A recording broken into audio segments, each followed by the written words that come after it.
Oke. Bismillahirrahmanirrahim. Assalamualaikum warahmatullahi wabarakatuh. Waalaikumsalam Waalaikumsalam warahmatullahi warahmatullahi wabarakatuh. wabarakatuh. Innal hamdalillah nahmadu wa nasta'inu wa nastaghfiruh wa na'udzubillahi min syururi anfusina wa min sayyiati a'malina may yahdihillahu fala mudhillalah wa may yudlil fala hadiyalah. Asyhadu an la ilaha illallah wahdahu la syarikalah wa asyhadu anna Muhammadan abduhu wa rasuluh. Allahumma shalli ala Muhammad wa ala ali Muhammad amma ba'd. Bapak Ibu jamaah kajian Jumat pagi yang dirahmati Allah, para gurunda, para masyayikh, para asatidz, para yai yang sudah bergabung di majelis yang mulia ini, alhamdulillah Allah masih memberi nikmat sehat, nikmat iman, Islam pada kita semua. Semoga kita semua selalu dipersatukan Allah hingga jannahnya nanti. Amin. Allahumma amin. Juga alhamdulillah kita syukuri bahwa hingga pagi hari ini kita masih banyak diberikan nikmat oleh Allah, baik berupa nikmat-nikmat yang lain maupun paling tidak nikmat kesempatan sehingga kita pagi hari ini masih bisa bergabung di majelis yang mulia ini untuk membahas sesuatu yang mulia bersama dengan orang-orang yang mulia. Semoga kemuliaan senantiasa membersamai kita di dunia wal akhirah. Juga semoga apa yang kita lakukan pagi hari ini menjadi sebab lebih baiknya ketakwaan kita, menjadi sebab lebih baiknya dan lebih sempurnanya keimanan kita, dan insya Allah menjadi sebab lebih baiknya kehidupan kita di dunia wal akhirah. Kita kembali melanjutkan tema kita, kajian-kajian kita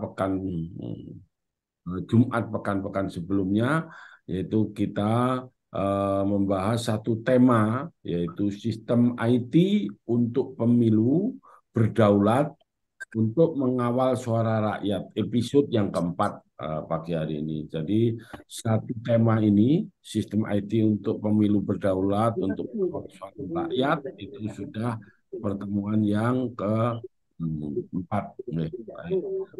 Bapak Ibu yang dirahmati Allah, mari kita buka kajian kita pagi hari ini dengan basmalah bersama-sama. Bismillahirrahmanirrahim. Baik, kepada yang dimuliakan Allah, Al-Ustadz Agus Muhammad Maksum, waktu kami aturkan. Baik, terima kasih. Bismillahirrahmanirrahim. Assalamualaikum warahmatullahi wabarakatuh. Waalaikumsalam warahmatullahi Waalaikumsalam warahmatullahi Alhamdulillah, wabarakatuh. alhamdulillah wa syukurillah wala haula wala quwata illa billah asyhadu an la ilaha illallah wa asyhadu anna Muhammadan abduhu wa rasuluh. Allahumma sholli ala sayyidina Muhammad wa ala alihi amma ba'du. Terima kasih Pak Mangesti, terima kasih para jamaah sekalian. Jamaah kajian ekonomi digital Jumat pagi, setiap Jumat ya. Dan pagi hari ini kita masih membahas tentang platform, eh, aplikasi pemilu yang tepat untuk kawal DPT dan kawal suara rakyat. Nah, ini sebenarnya sudah kajian keempat ya. Jadi kenapa saya mau menyampaikan ini dalam kajian berturut-turut? Karena memang sebenarnya ini satu kajian yang sebenarnya perlu untuk kita diskusikan bersama terkait sebenarnya satu hal yang sebenarnya dalam situasi seperti ini kejadian-kejadian pemilu seperti 2019 itu seharusnya tidak terulang. Kenapa? Karena peristiwa tahun 2019 ataupun 2014 ataupun kecurangan-kecurangan pemilu itu sebab pokoknya yang paling pokok ya, paling utama itu adalah tidak adanya rekap suara TPS nasional yang bisa direkap secara real time. Itu dia masalahnya. Kenapa itu menjadi hal yang pokok dari pengalaman saya dan juga eh, pengawalan yang saya lakukan ya dalam konteks pemilu itu, kalau saja rekap suara TPS itu bisa dilakukan dan kemudian terekap secara nasional pada hari H, ya setidaknya jam 14 atau jam 15 itu terekap, maka sebenarnya kecurangan yang paling besar itu, kecurangan yang paling pokok, yang paling bisa menjadikan perubahan suara dari siapa yang menang berpindah kepada pihak yang lain itu tidak akan terjadi. Ya, sebab nanti saya kira kita cukup tahu perubahan-perubahan itu kan terjadi karena justru ada pihak yang menunda terjadinya rekap suara nasional itu pada hari H. Dengan demikian maka kita semua itu tidak tahu sebenarnya siapa yang menang. Sehingga lalu karena kita tidak tahu siapa yang menang, maka kemudian dibuatlah peluang kepada lembaga quick count. Ya, nanti lembaga quick count itu akan mengeluarkan exit poll pagi hari, itu belum apa-apa sudah exit poll ya kan. Exit poll itu kan dilakukan dengan cara ya narasinya ini menanyai orang-orang yang keluar dari bilik suara gitu kan. Kamu pilih siapa, kamu pilih siapa, kamu pilih siapa gitu. Jadi jam 10 itu udah keluar exit poll-nya itu. Itu itu sangat tidak bisa dipertanggungjawabkan kan. Karena loh iya kamu menanyai itu kepada siapa? Kalau terus kemudian sebarannya berapa? Ya ini secara metodologi statistik sangat ditanyakan, Maaf. ya kan? Itu. Lalu kemudian dia umumkan itu pagi-pagi dan itu sudah mempengaruhi kan, itu sudah sangat berpengaruh karena kemudian dia membuat wacana kan, membuat wacana dan eh, pada intinya dia membuat framing kan, framing supaya kemudian setelah kan itu kesananya orang itu akan mengikuti siapa yang menang itu gitu kan. Kemudian yang berikutnya nanti dia akan ada quick count setelah kira-kira jam 1. Jam 1 itu ada quick count. Ya, karena dia sudah ngambil suara di Indonesia Timur, Indonesia Tengah, kemudian Indonesia Barat jam 1 lebih itu kan suara Pilpres itu juga sudah mulai dihitung dan sudah didapat itu suara Pilpres melalui C1 Plano. Nah, quick count itu amati aja selalu berbeda antara ini pasangan capres A, B itu punya lembaga quick count yang untuk memenangkan dia itu. Quick count itu selalu kalau disewa untuk pasangan A dia akan memenangkan A, disewa untuk pasangan B selalu memenangkan B. Nah, nanti yang punya banyak duit dia banyak menyewa lembaga quick count yang lebih banyak sehingga kemudian let's say yang A itu 2 lembaga quick count, yang B itu bisa 5 lembaga quick count, yang C bisa 3, maka seolah-olah ya 5 lembaga quick count mengumumkan itu membuat framing terhadap kemenangannya dia. Dia lebih banyak kok dibandingkan dengan yang lain kan gitu. Ini satu saya cerita tentang sesuatu yang kita alami bersama gitu loh. Nah, yang monggo silahkan diingat-ingat kan gitu. Sehingga kita itu dibuat suasananya tidak mengerti, tidak tahu dan bingung siapa sebenarnya menang. Karena sebenarnya siapa yang menang itu hitungannya ditunda, tidak ditampilkan atau tidak direkap secara nasional. Nah, sebenarnya harusnya ya situng itu ya sistem hitung KPU itu harusnya sudah bisa untuk Pilpres. Karena apa? Karena ya zaman teknologi kan, jadi entry data per TPS itu kan bisa langsung masuk. Hanya masalahnya kemudian dibuat satu argumentasi untuk menghambat supaya tidak terjadi rekap suara secara nasional dengan cara hitung manual berjenjang atau entry datanya pun berjenjang. Jadi yang di entry ke dalam situng itu adalah TPS, masuk dulu, nanti entry-nya dari kabupaten. Jadi dia nunggu dulu ada C1 dari terkumpul di Nggak tahu kalau dulu tuh kabupaten atau kemudian bisa juga di kecamatan kalau entry-nya. Nah, jadi dia tidak bisa langsung kan, dia tidak bisa langsung dari TPS langsung di entry. Nah, nunggu dulu C1-nya, C1 hasil atau C1 hologram itu bergerak dulu. Lalu di entry. Nah, itu berarti ya nanti sore atau besok dan itu lambat sekali. Dan itu akhirnya kemudian kita tidak tahu siapa sebenarnya real pemenang eh, pada hari itu juga. Nah, peluang ini memang dimanfaatkan sengaja menurut saya diciptakan. Dengan demikian maka ketidaktahuan publik yang sekian banyak itu menimbulkan keributan atau ya eh, ke, ke apa namanya kekacauan pemikiran, saling debat, nanti kemudian ini mempertanyakan metode penghitungan yang ini itu udah jadi biasa sehingga kemudian kita dibawa pada suasana di mana kemudian ketidaktahuan kita tentang siapa sebenarnya yang menang gitu ya, siapa yang memperoleh suara dari rakyat. Nah, pada saat itulah kemudian kecurangan itu mulai dipraktekkan. Kenapa? Karena nah, ini ada kaitannya dengan DPT, kaitan dengan DPT yang kemarin, dan ini harus saya buka pemahamannya supaya kemudian persepsi ini itu selalu ditolak ya. Jadi dalam sidang di MK ataupun dalam persepsi lain itu selalu menolak pemahaman ini bahwa yang dihitung itu adalah suara orang yang mencoblos di TPS. Selalu begitu.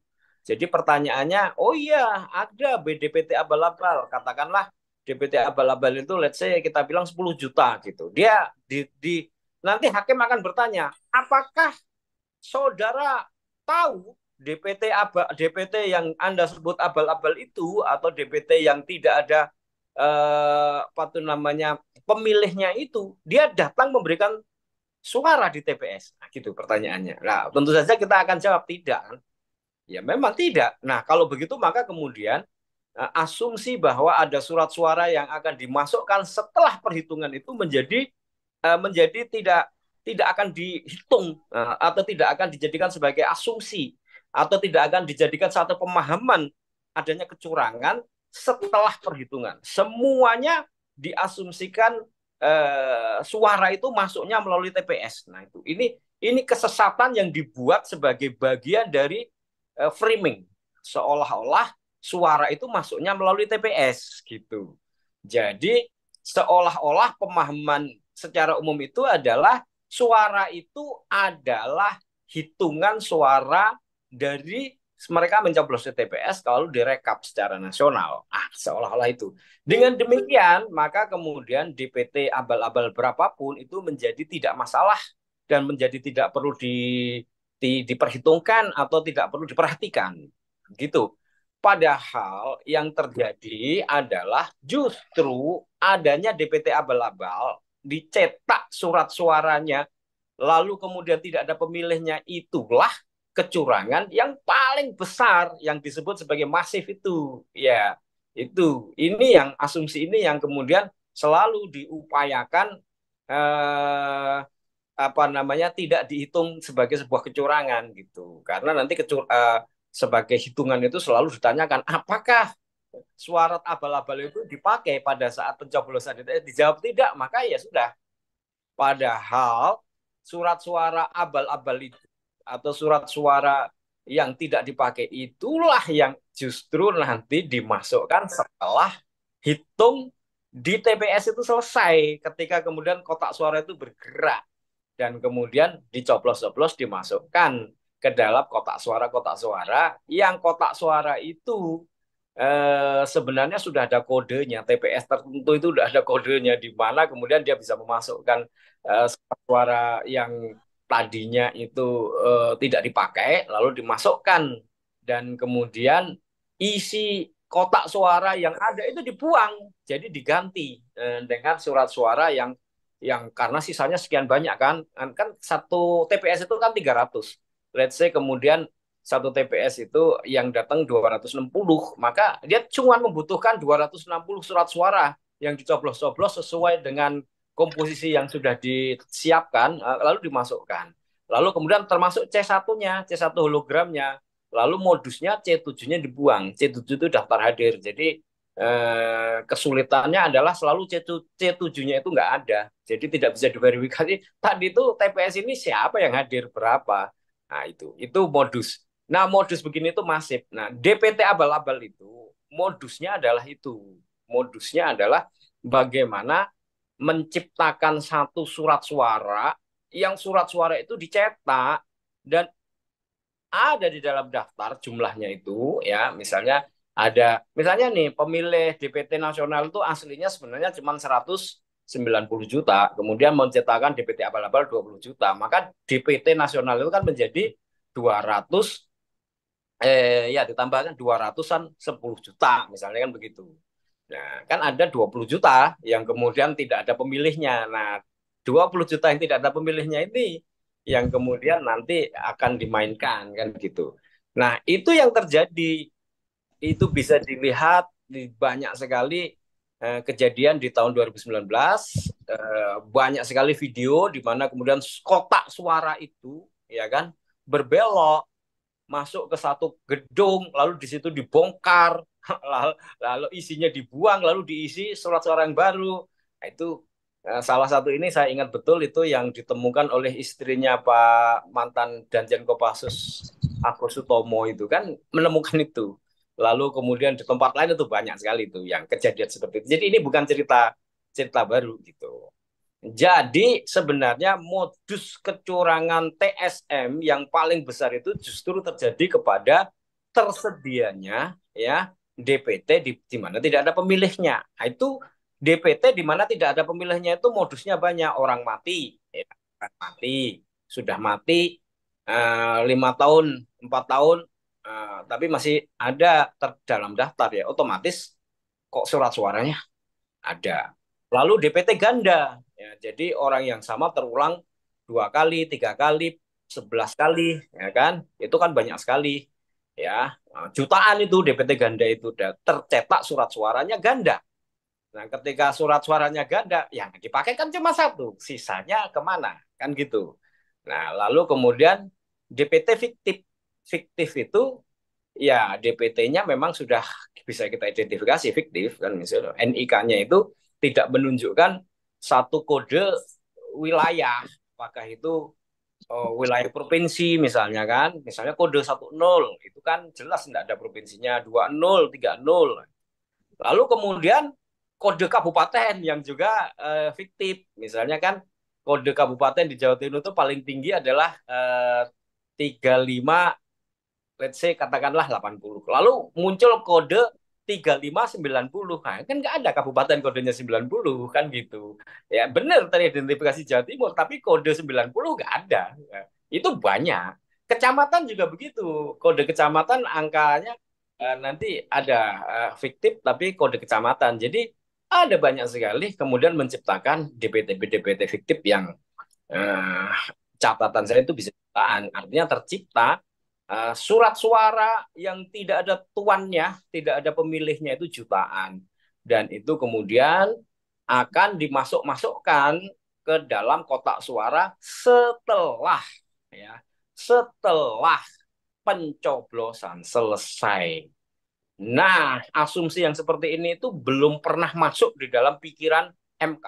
Selalu MK itu akan bertanya dan memotong asumsi-asumsi itu dengan pertanyaan, apakah DPT yang Anda sebut sebagai abal-abal atau DPT yang tidak ada pemilihnya itu digunakan pencoblosan pada saat pencoblosan ya jawabnya kita nggak tahu atau kemudian ya tidak.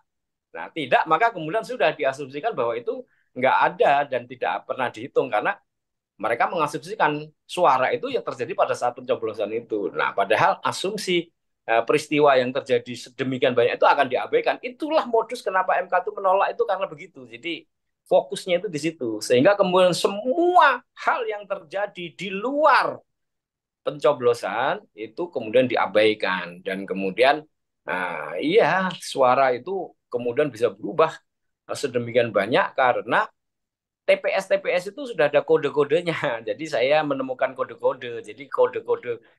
Jadi kalau saya mau merubah nih Jawa Timur nih, misalnya nih saya paslon A B, C, dan kemudian paslon yang saya menangkan di Jawa Timur itu butuh suara untuk menang itu berapa selisihnya? Let's say katakanlah butuh 1 juta. Oke, dia tinggal panggil aja kode TPS itu. Nah, oke, langsung dia lihat TPS ini itu dia punya jaringan kah di situ? Ah, udah yang di situ yang dilakukan operasi. Waktu operasinya berapa? 1 bulan. Kan pengumumannya itu 1 bulan. Nah, 1 bulan itu dilakukan operasi merubah-rubah itu. Itulah makanya kemudian selalu hasil nasional itu disebut sebagai hitung manual berjenjang. Hitung manual berjenjang itu membutuhkan waktu dan waktu itulah yang akhirnya digunakan untuk melakukan operasi itu. Itu. Nah, jadi ini saya kira penjelasan saya khusus tentang DPT abal-abal itu ya. Baru kali ini saya jelaskan. Sebelumnya saya nggak pernah menjelaskan segamblang ini gitu ya. Tentang DPT abal-abal itu digunakannya untuk apa. Nah, digunakannya justru setelah pencoblosan dan setelah perhitungan. Nah, ini pernah saya jelaskan justru di KPU tanggal 14 April tahun 2019, 3 hari menjelang Pilpres. Itu saya jelaskan gamblang. Saya datang ke KPU, kemudian ada komisionernya lengkap, dan kemudian saya minta DPT-DPT yang ada kode-kodenya ini, yang ada di Jawa Tengah, di Jawa itu ada 19.420-an TPS, itu tolong dihapus. Kalau enggak, ini pasti akan sangat mudah untuk dimanfaatkan melacak ya. Saya misalnya nih di Jawa Timur, aku mau menaikkan suara berapa, saya tinggal panggil aja TPS-nya ada berapa, gitu kan. Ya udah TPS itu yang diubah-ubah. Nah, bagaimana cara merubahnya ya pergerakan kotak suara itu ada di mana. Lalu dia punya jaringan orang di TPS itu ada apa enggak kan gitu.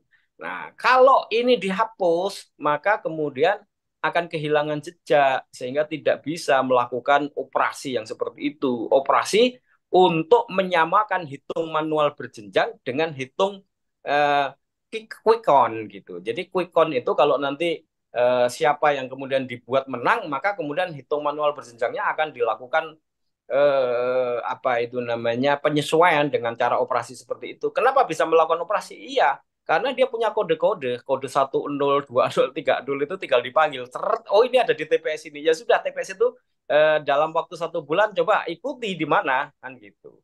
Nah, kode ini, kode itu. Nah, jadi kode-kode di dalam TPS itu mengandung satu mapping kan gitu. Itulah. Oke, jadi itu ya yang saya ingin sampaikan tentang bahayanya DPT, di mana DPT itu kemudian tercipta adanya kode-kode dan menciptakan satu satu surat suara di mana melebihi jumlah pemilih, sehingga kemudian jumlah surat suara itu akan dimanfaatkan. Nah, yang saya jelaskan di minggu yang lalu ya itu kita punya masalah besar di tahun 2024 itu karena kemudian DPT itu menjadi tidak bisa diidentifikasi lagi kode-kodenya kan. NIK-nya dihilangkan, KK-nya dihilangkan, tanggal lahirnya dihilangkan dari daftar. Padahal kode-kode terletak di situ. Kode kode 0107 itu terletak pada tanggal lahir. Ya kan? 0107 yang jumlahnya 9,5 juta itu. Lalu kode tanggal lahir 31/12 ya. 31 Desember. Lalu tanggal 1 Januari. Nah, itu terletak pada tanggal lahir. Jadi nanti kode-kode itu menunjukkan dia berada di mana. Nah, ini sekarang dihilangkan. Jadi kita nggak bisa mendeteksi. Nah, nggak bisa menganalisis karena DPT di tahun 2024 ini dibuat tidak lagi mencantumkan NIK, KK, dan tanggal lahir. Ya, sehingga kemudian kita kehilangan cara untuk melakukan analisis atau melakukan verifikasi atau validasi terhadap DPT itu. Ya, itu. Nah, lalu apakah kemudian kita tidak bisa melakukan validasi? Ya, bisa. Caranya bagaimana? Oke, ini soal DPT bermasalah ini memang harus disadari bahwa ada masalah ya. Lalu kemudian keterlibatan kita lah yang kemudian untuk kemudian melakukan verifikasi. Jadi verifikasi by data itu sudah nggak bisa lagi kita lakukan karena kita tidak punya parameter atau kita tidak punya tolok ukur, ya kan? Tolok ukur untuk melihat apakah DPT ini valid atau invalid.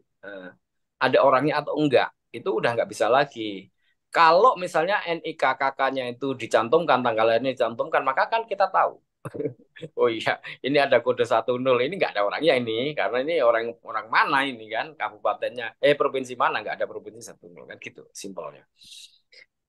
Lalu kemudian kode-kode untuk melakukan operasi terhadap TPS itu dicantumkan atau diletakkan pada tanggal lahir, sehingga orang itu dibuat tanggal lahirnya sama itu. Sehingga kemudian bisa melakukan mapping terhadap TPS-TPS mana dan di mana TPS yang harus bisa diubah dan berapa perlu perubahan.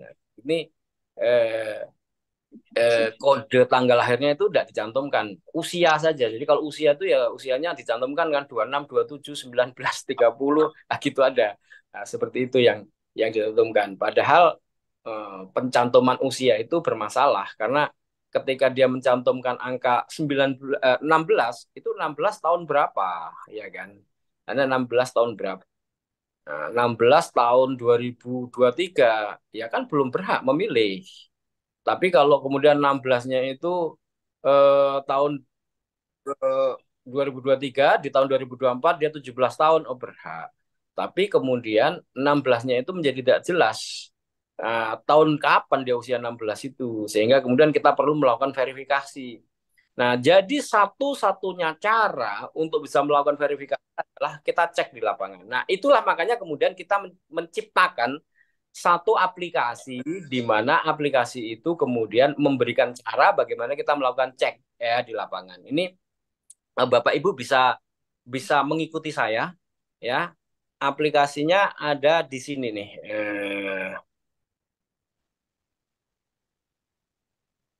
Bapak Ibu bisa mengikuti saya ya. Saya menyediakan aplikasi ini. Oke. Nah, oke, langsung ke aplikasinya, Mbak ini. Langsung ke aplikasinya yang sudah diinstal. Oke.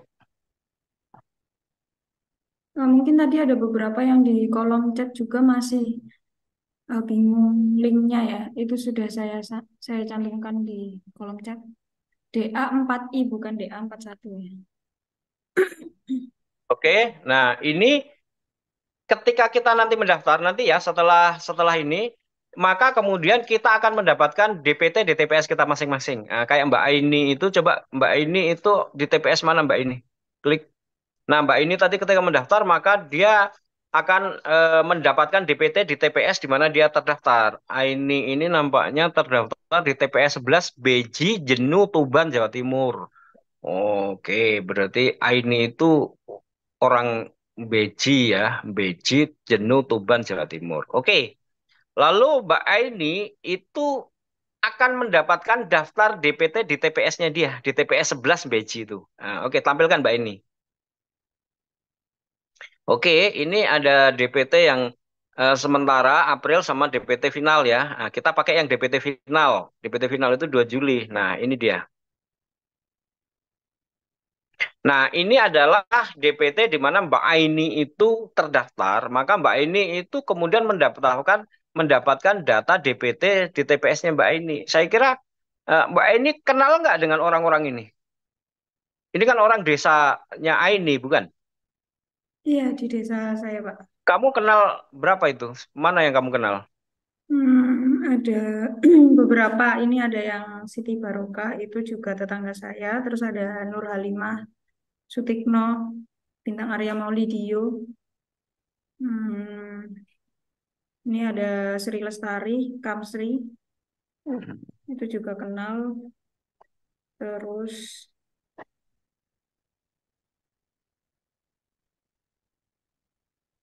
Iya, oke. Berarti ini DPT di TPS masing-masing kan. Nah, nanti kalau misalnya mendapatkan itu misalnya yang invalid, coba itu kan kamu cari itu di tempat kamu itu ada 259. Ada satu invalid, coba invalid kamu klik, kamu ketemu siapa itu invalidnya? ini yang invalid Muhammad Azrul Azmi Ananda. Apa invalidnya?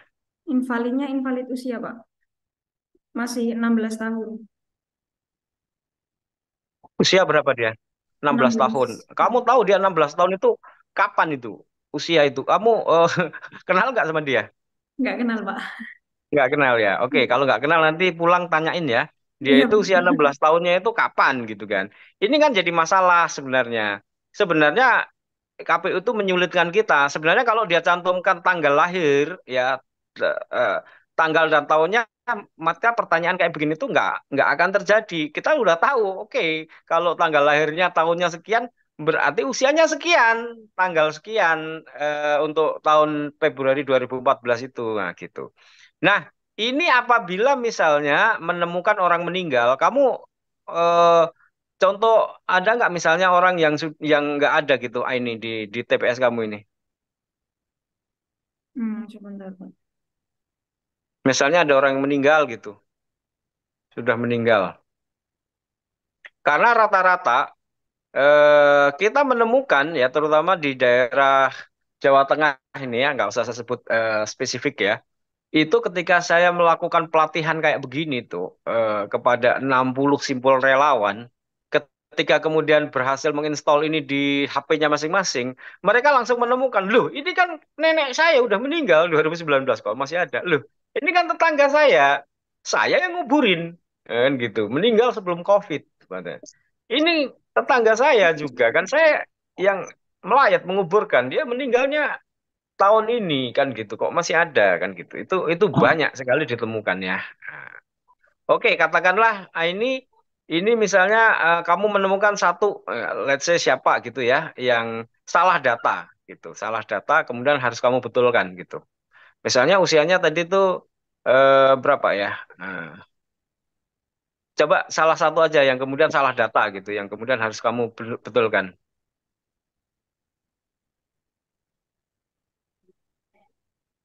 Oke, contoh yang ini ya, Pak.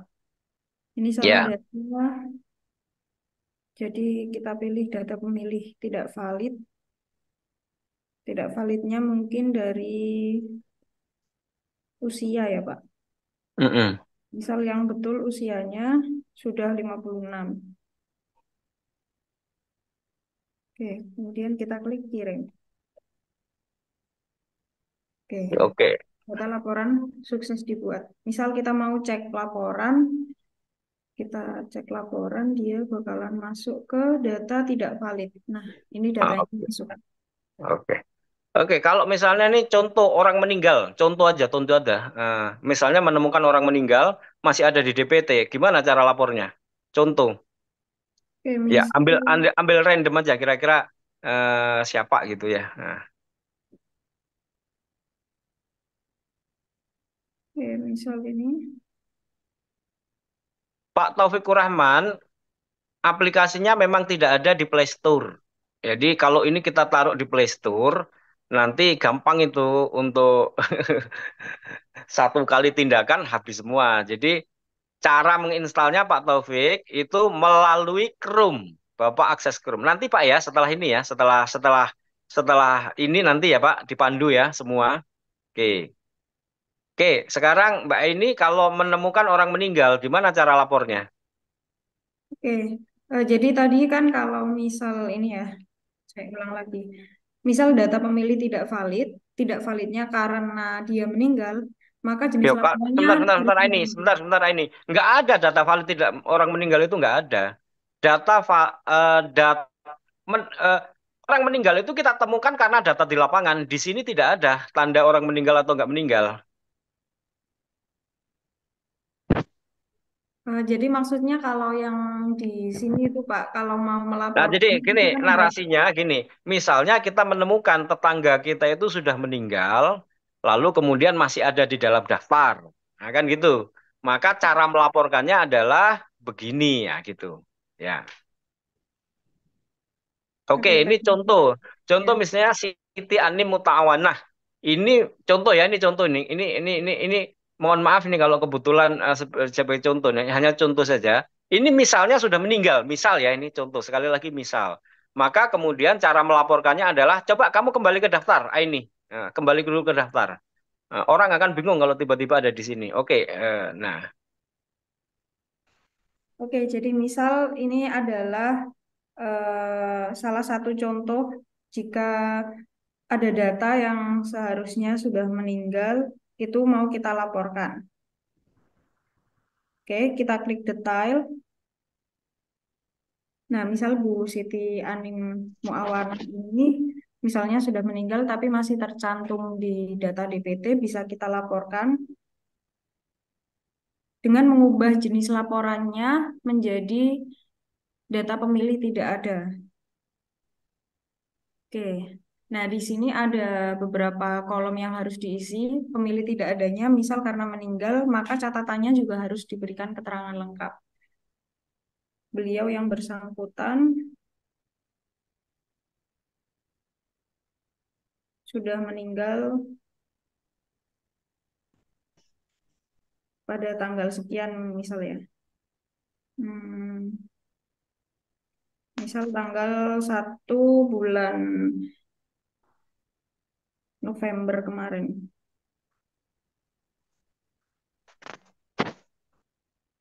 Atas keterangan dari keluarga dan penduduk setempat. Oh, berarti ada siapa yang minum kopi?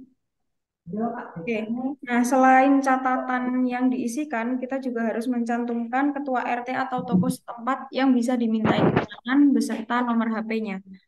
Jadi di bagian kolom ini, ketua RT atau tokoh setempat beserta nomor HP-nya harus kita isi. Misal ketua RT-nya Pak Pranetyo, nomor HP-nya 08 sekian-sekian misal ya, karena saya juga nggak hafal. Oke, kemudian kita juga bisa melampirkan bukti. Bukti entah itu surat surat meninggalnya atau misal dimintai keterangan ketua RT untuk difotokan kuburannya mungkin kalau misal nggak ada surat kematian. Ini misal saya pakai kamera ya.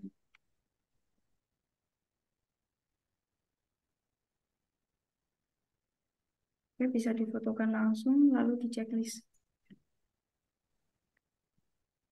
Nah, maka gambarnya akan masuk juga dan bisa diklik kirim. Oke, setelah laporan sukses dibuat, bisa diklik OK. Oke, maka data akan masuk ke daftar laporan juga. Oke, tadi kan untuk yang data tidak valid yang pertama ya, Bapak Untung Joko Samudro. Kemudian yang data tidak adanya, Ibu Siti Anim Muawanah. Kita juga bisa melihat data yang sudah masuk, yang kita Oke, lakukan. oke, ini cukup, cukup. Ini nanti kita kalau lengkap gini di pelatihan aja. Nah, sekarang yang paling penting adalah bagaimana rekap suara di TPS. Nih, jadi kan TPS itu tadi di hari H ini kita semua sudah punya aplikasi nih, ya, kan gitu. Supaya punya aplikasi, kita harus tahu kan eh, TPS kita berapa. Nah, sekarang kita sudah punya aplikasi itu, ya, Mbak ini. Lalu ke rekap suara TPS. Ya, ini sudah. Kamu ulangi, jangan tiba-tiba muncul di sini, bingung orang. Oke, Nah, baik. dari depan, ya, dari depan. Oke. Oke, jadi di sini bisa dipilih fitur yang TPS.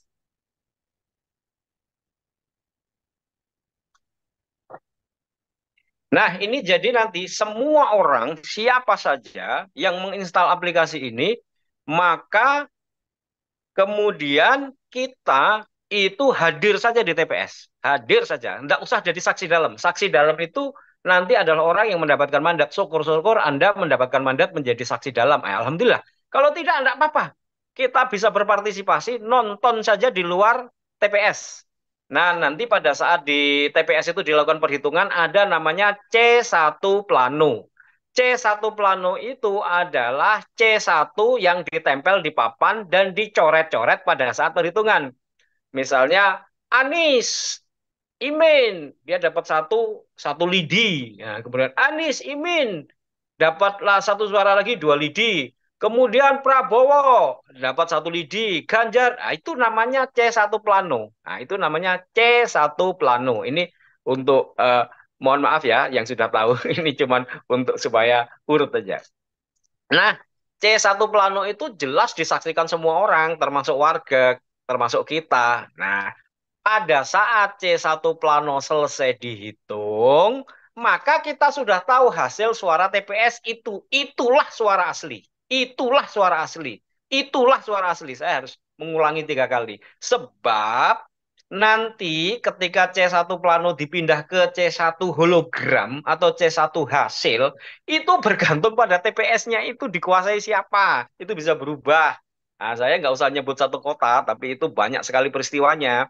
Nah, gitu. Ketika kemudian nggak ada saksi, misalnya, yang pihak tertentu, itu bisa diubah. Dan itu sudah bukan suara asli itu. Makanya C1 hasil atau C1 hologram, itu sudah bukan suara asli untuk beberapa tempat. Yang suara asli itu C1 plano. Nah, aplikasi ini keter, keter, apa namanya, eh, apa, keaslian suara TPS itu sebenarnya partisipasi kita, bagaimana kita bisa memfoto C1 plano itu, lalu kemudian mengisikan. Nah, oke, sekarang misalnya Mbak Aini itu menjadi saksi di TPS-nya Mbak Aini tadi tuh, TPS 11 Jenu, Tuban tadi. Sekarang Mbak Aini nonton di luar, bukan menjadi saksi dalam, saksi luar. Nah, sekarang setelah selesai perhitungan, kira-kira jam 1.30, Mbak Aini mulai isikan. Dimulai dari berapa yang hadir, berapa yang diisi itu, berapa yang hadir dulu. Let's say katakanlah 230 Mbak ini yang hadir. Yang itu udah banyak itu partisipasi ya. Oke, kemudian ada DPK. DPTK itu orang yang tidak terdaftar di DPT, tapi dia punya KTP di alamat itu, dia bisa nyoblos jam 12, katakanlah 2 orang. Lalu kemudian DPT tambahan atau DPT pindah pilih. Nah, kebetulan ada orang Jakarta pulang, lalu dia punya pindah pilih, dia nyoblos di situ 2. Oke, berarti ada 234 surat suara yang dipakai, ya kan gitu. Nah, itu tuh, surat suara terpakai 234. Nah, surat suara tidak terpakai 30. Nah, perhatikan nih suara tidak terpakai 30 ini ya, itu penting untuk di. Oke, sekarang Mbak ini berarti nanti harus ada 234 suara yang dilaporkan. Oke, katakanlah supaya gampang itu Anies katakanlah 100. Kemudian Ganjar 50. Oke.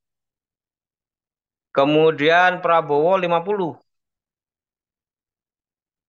Oke, berarti ada 200 kan? Padahal ada 34 yang ini berarti di situ tidak sah 34 misalnya. Ah, oke. Berarti kalau begini di atas itu statusnya aman, maka ini bisa dikirim. Nah, foto dulu C1 planonya, C1 planonya. Nah, sebagai bukti itu kemudian C1 planonya nah dipoto. Oke. Ya, dipoto. Jebret. Oke. Ya, maka kemudian dikirim. Nah, di sini berapa suaranya itu nanti bisa dikontrol dengan foto C1 planonya. Nah, gitu. Nah, ini bisa dikirim. Kalau tadi dia salah mengisikan, maka nggak bisa dikirim. Jadi kalau hitungannya salah nggak bisa dikirim. Jadi kita sudah menghitung aplikasi ini harus benar. Kalau nggak benar dia nggak bisa itu. Oke, kira-kira itu supaya kita bisa diskusi ya. Inilah aplikasi yang memungkinkan kita bisa mengawal DPT dan mengawal suara karena kemudian dengan kita semua itu tadi yang saya bilang zamannya sudah begini kita semua punya HP ya kan. Jumlah DPT itu cuma 203 juta ya kan. Pemilih Indonesia itu jumlah penduduk Indonesia 270. Jumlah HP, nomor HP itu 300 juta lebih.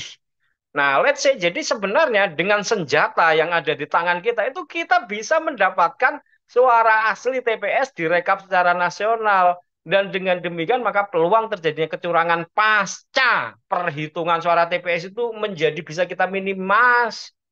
Lalu kita bisa minimize, bisa kita cegah dan lalu kalau ada quick count yang ngacau itu langsung bisa kita counter karena kita udah punya suara rekap nasional yang berasal dari relawan-relawan siapa saja di luar TPS. Nah, ini kira-kira menurut saya aplikasi yang bisa kita gunakan untuk mengawal hasil suara pemilu 2024 kalau kita mau. Terima kasih. Assalamualaikum warahmatullahi wabarakatuh. Monggo Pak Mengesti.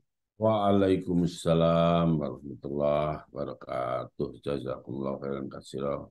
Ustadz Agus Maksum, masalah ini tinggal kita, aplikasi sudah disediakan. Nah, kita ini tinggal action di tempatnya masing-masing. Nggak usah jadi saksi dalam saja sudah bisa menyaksikan. Nanti setelah hitungan C1 planonya sudah selesai, langsung masukkan foto dan mantap. Oke, baik, ini kita masuk sesi tanya jawab. Mohon maaf yang berkali-kali menerima undangan, terutama Prof. Cipta tadi, abaikan saja, Prof. Tidak bisa kita ngecek karena itu robot yang sudah jalan. Jadi begitu. Cuma saya meyakinkan yang beberapa aja kita manual. Oke. Karena mungkin juga yang lain juga akan terima seperti itu. Mohon maaf. Oke. Baik, monggo Bapak Ibu silakan kita masuk sesi diskusi. Barangkali ada nggak harus pertanyaan, tetapi mungkin kita sharing untuk lebih memantapkan, bisa menambahi, bisa apa ya, silakan ya, monggo. Nah, ini ada pertanyaan di chat dulu Pak Mengesti dari Pak Eri Tama, Mas Eri Tama. Pak Agus, ini sekedar brainstorming ya. Saya amati diskusi awal kendala utama yaitu rekap real time yang tidak ada. Sehingga peluang manipulasi itu jadi besar sekali. Caranya dengan DPT yang invalid dibuat valid dan sebagainya. Nah, saya bertanya, jika di masing-masing bisa dilakukan pengambilan data rekap perhitungan TPS melalui aplikasi secara real time, meskipun mungkin bukan aplikasi dari KPU, tapi dari kita, tim yang peduli pemilu, kira-kira menurut Pak Agus bagaimana? Oh, itu data jawab. Mas Eri Tahma udah kejawab ya? Ya. Coba Mas Eri. Sedikit brainstorming Pak Masum. Monggo.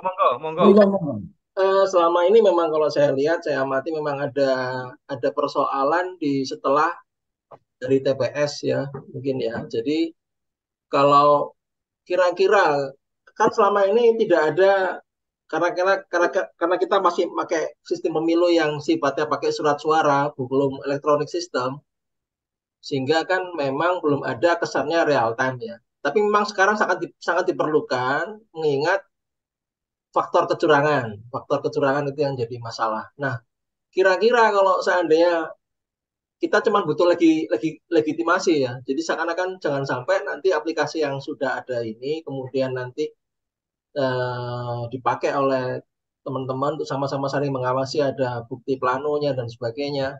Bukti C1 plano yang tadi maksud. Cuman secara legitimasi gimana? Kan Pak Masum pernah nih berhubungan dengan pihak legal ya.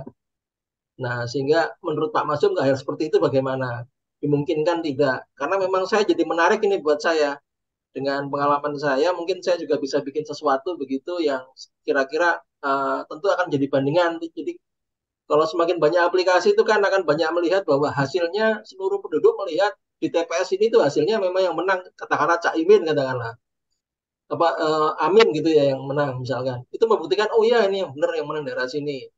Kemudian mungkin yang menang Pak Ganjar katakanlah, mungkin itu daerah sini yang menang. Nah menurut Pak Agus gimana? Kira-kira legitimasi ini bisa nggak? Karena kalau semakin banyak aplikasi kan tidak hanya dari satu sumber ya, tapi dari banyak sumber.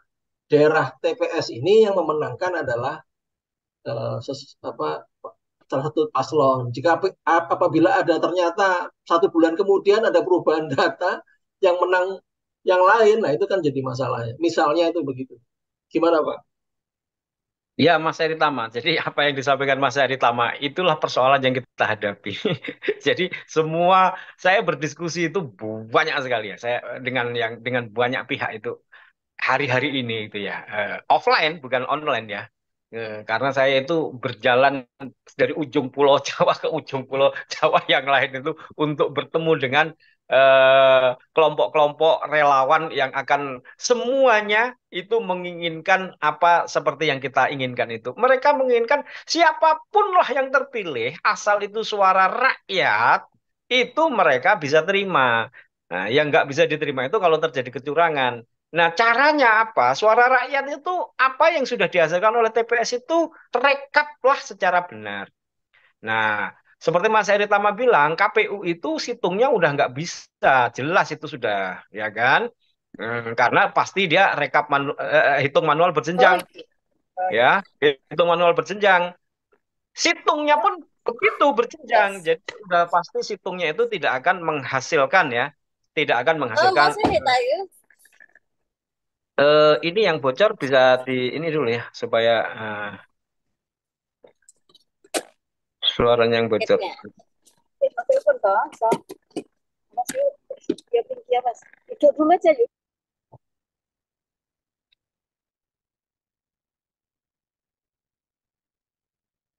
Nge-mute, mute nih. Oke, nah tadi sampai mana ya? Jadi bagaimana upayanya adalah kita itu merekap suara TPS. Jadi ini upaya menyelamatkan demokrasi ya, menyelamatkan suara rakyat itu sebenarnya kita upayakan ini cuma itu. Situng KPU, ya ini saya pertanggungjawaban apa yang saya omongkan ini, itu jelas tidak akan menghasilkan hitung rekap nasional dari hari H. Karena dia selalu mengacu kepada hitung berjenjang. Nah, berjenjang itu kan bukan jadi dari TPS itu nggak bisa langsung di entry, dia harus dibawa dulu ke satu tempat ya. Dulu itu pernah entry-nya di kecamatan, jadi tinggal kelurahan kecamatan. Sekarang itu kalau nggak salah entry-nya kabupaten. Nah, sekarang dari TPS ke kabupaten itu melewati berapa berapa berapa jenjang. Lalu di beberapa jenjang itu kan sudah mungkin terjadi perubahan kan gitu. Dan memang kenyataannya selalu kita bisa mendapatkan itu C1 yang di entry itu berbeda dengan suara asli di TPS. Itu udah berulang kali itu kita kita dapatkan kan. Nah, buktinya cukup banyak.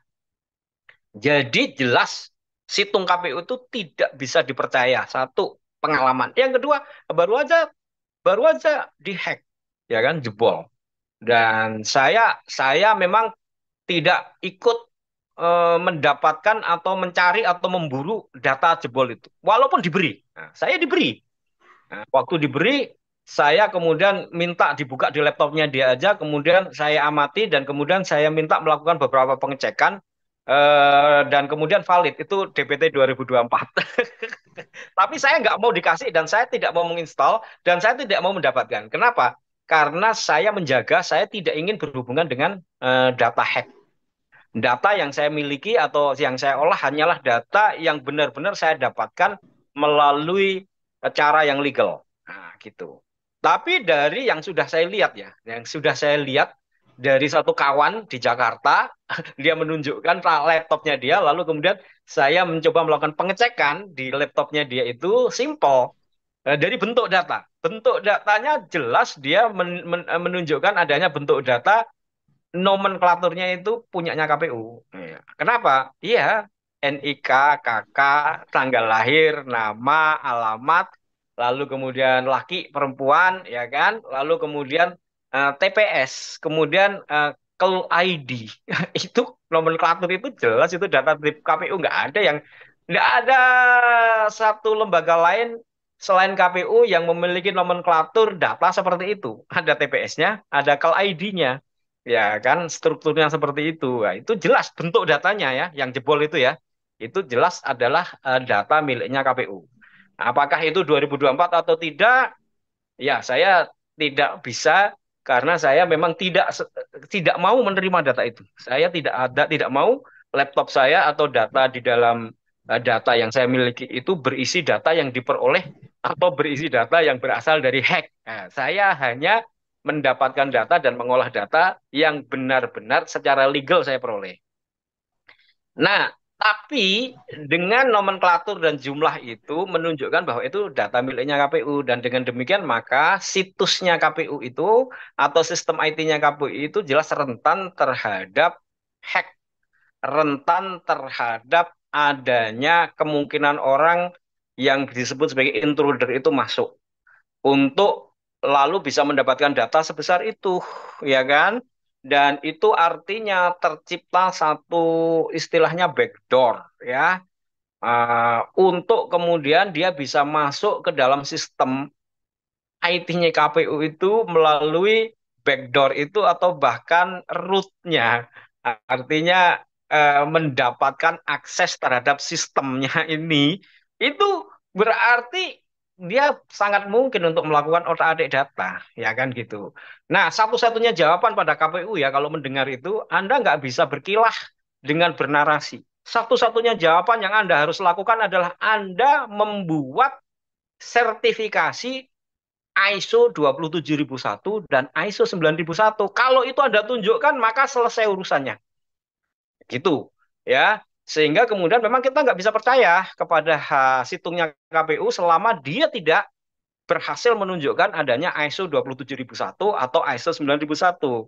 Simple, ISO 27001 itu menjamin adanya keamanan, tidak ada orang yang tidak punya otoritas itu punya user name gitu loh, login gitu. Jadi selama ini ya kalau saya ingin mengatakan cara menjebol situng atau sistem IT orang lain itu ya itu yang paling mudah adalah melobi orang yang punya username atau login official gitu. Lalu kemudian dengan username dan login official itu bisa dia masuk.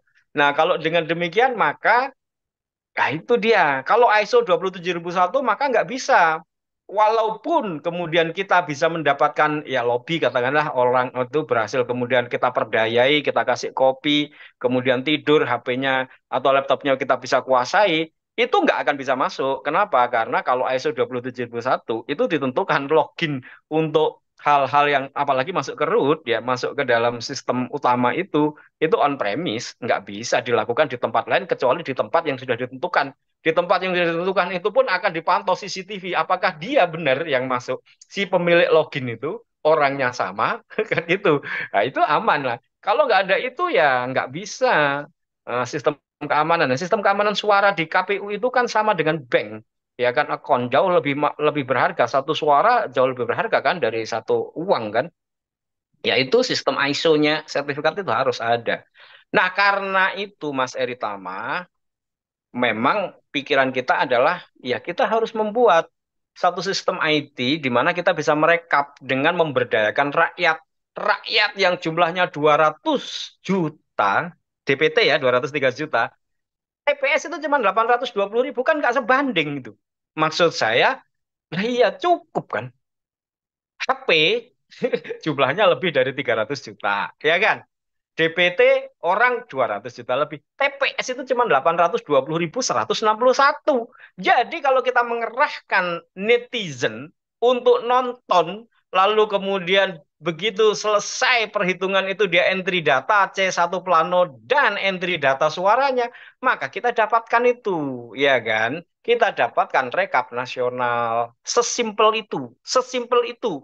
Tapi kenyataannya nggak simpel. Kenyataannya nggak simpel. Nah, ini kalau kenyataannya nggak simpel, ini kalau saya ceritakan bisa panjang. Tapi saya mau bercerita pakai sesimpel itu aja. Nanti yang tidak simpelnya kenapa tidak terjadi, itu nanti bisa minggu depan aja ya. Supaya sekarang kita simpel aja dulu. Nah, logika kita masuk nggak? Bener nggak?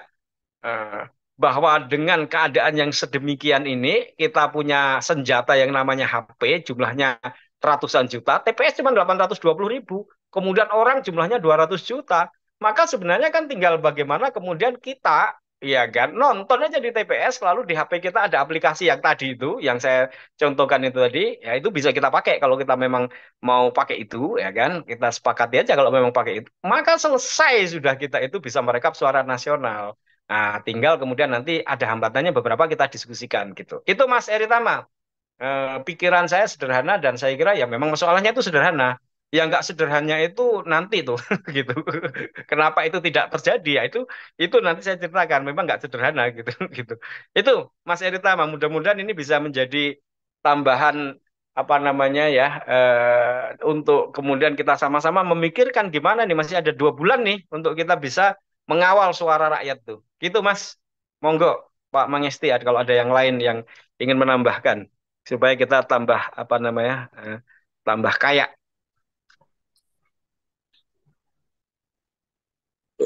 Ya, Mas S. Putra silakan, Mas. Assalamualaikum warahmatullahi wabarakatuh.